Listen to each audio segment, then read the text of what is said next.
ഉപകാരം ചെയ്ത് ഉപദ്രവമായി എന്നൊക്കെ പറഞ്ഞു കേട്ടില്ല. അതുപോലെ മഴക്കാലത്ത് നാടിൻ്റെ നന്മയ്ക്ക് വേണ്ടി ചെയ്ത ഒരു പ്രവൃത്തിയാണ്. ഇപ്പോൾ ജനങ്ങൾക്കത് തീരാ തലവേദന. പൊതുജനത്തിനൊന്ന് റോഡിലിറങ്ങി നടക്കാൻ പോലും കഴിയാത്ത അവസ്ഥയാണ്. അധികൃതർക്ക് മുന്നിൽ പലയാവർത്തി പ്രശ്നം നാട്ടുകാർ പറഞ്ഞെങ്കിലും ഒരു പരിഹാരം ഉണ്ടായിട്ടില്ല. സംഭവം എന്താണെന്നല്ലേ തിരുവനന്തപുരത്തു നിന്നും റിനു ശ്രീധർ പറയുക എന്താണ്? മഴക്കാലമാകുമ്പോൾ ശുചീകരണ പ്രവർത്തനങ്ങൾ നടത്തുന്നത് പതിവാണ്.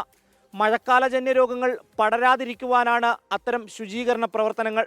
എന്നാൽ തിരുവനന്തപുരത്ത് ഒരു സ്ഥലത്ത് ശുചീകരണ പ്രവർത്തനങ്ങൾ കാരണം രോഗങ്ങൾ പടർന്നു പിടിക്കുകയാണ്. എവിടെയെന്നല്ലേ പറയാം.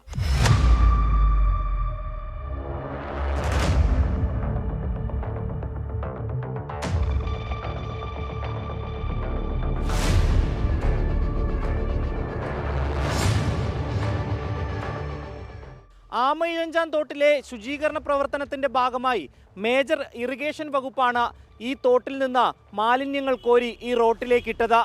മാസങ്ങളായി ഇത് ഇവിടെ കിടന്ന രോഗങ്ങൾ പടർത്തുകയാണ്.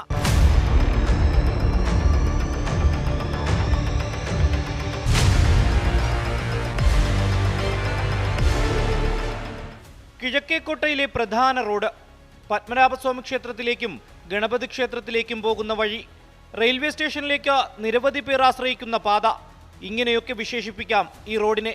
പക്ഷേ മൂക്കുപൊത്താതെ ജനങ്ങൾക്ക് ഇതുവഴി സഞ്ചരിക്കാനാകില്ല. ഇതുവഴി നടന്നു പോകുന്ന കാര്യം വളരെ ബുദ്ധിമുട്ട്. ഒരു കടയിൽ കയറി ഒരു സാധനം മേടിക്കാൻ പറ്റത്തില്ല. മഴ വന്നു കഴിഞ്ഞാൽ തന്നെ അപ്പോൾ തന്നെ ഈ വരുന്ന വണ്ടികൾ അടിച്ച് ഈ കടയ്ക്കകത്ത് നിൽക്കുന്നവരെയും കടയ്ക്കകത്ത് വരുന്നവരെയും ഒക്കെ അടിച്ചു തെറിപ്പിക്കും. ബുദ്ധിമുട്ടേ ഉള്ളൂ. ഈ ട്രാഫിക് തടസ്സമുണ്ട്, ആൾക്കാർക്ക് അസുഖം പരത്താനുള്ള എല്ലാ ഇതും അതിനകത്തുണ്ട്. ഇത് ഇപ്പോൾ കൂടെ ഇത് പരിപാടി ഇങ്ങനെയൊക്കെ തന്നെ കോരിയിടും, എസ്കേപ്പ് ആവും. പിന്നെ എപ്പോഴെങ്കിലും സമയം കിട്ടുമ്പോൾ വന്ന് അവർ എടുത്തുകൊണ്ട് പോകും. ഇറിഗേഷൻ വകുപ്പിൽ പരാതികൾ പറഞ്ഞ പ്രദേശവാസികൾ മടുത്തു. പക്ഷേ പരിഹാരമില്ല. വലിയ ബുദ്ധിമുട്ട്, രോഗം പടരും, മനുഷ്യന്മാർ മരിക്കും പോകും. ഇങ്ങനെ കട്ടിക്കൂട്ടി ഭയങ്കര സ്മെല്ലാണ്. നിങ്ങളിവിടെ കോർപ്പറേഷൻ ഇവിടെ ഏത് ആൾക്കാരായിരുന്നാലും ഇവിടെ മാറ്റി ഇവിടെ കൊണ്ടുപോയാൽ മതി.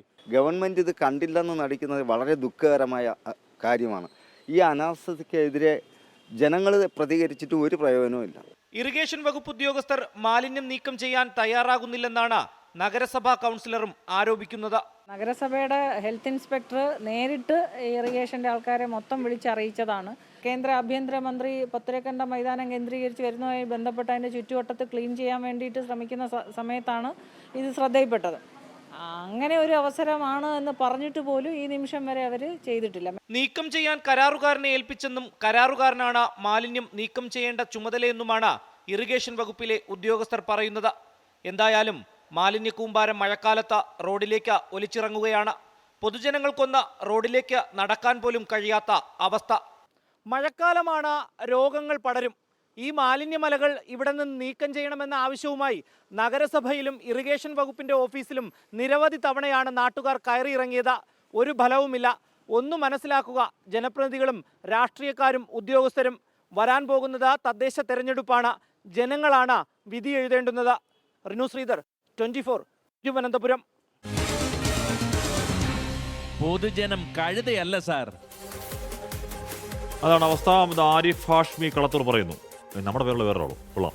മാലിന്യം നിക്ഷേപിക്കാൻ അധികൃതർ ബദൽ സംവിധാനങ്ങൾ ഒരുക്കേണ്ടതുണ്ട്. മഴക്കാലമായതോടെ രോഗങ്ങൾ പടരാൻ സാധ്യത ഏറെയാണ്. ഓരോരുത്തരും സ്വയം ജാഗ്രത പാലിക്കണം. നാം വലിച്ചെറിയുന്ന മാലിന്യം നമുക്ക് തന്നെ ഭീഷണിയാണ്. ആരിഫ് പറയുന്ന സന്ദേശം ഒരു നല്ല സന്ദേശമാണ് കേട്ടോ.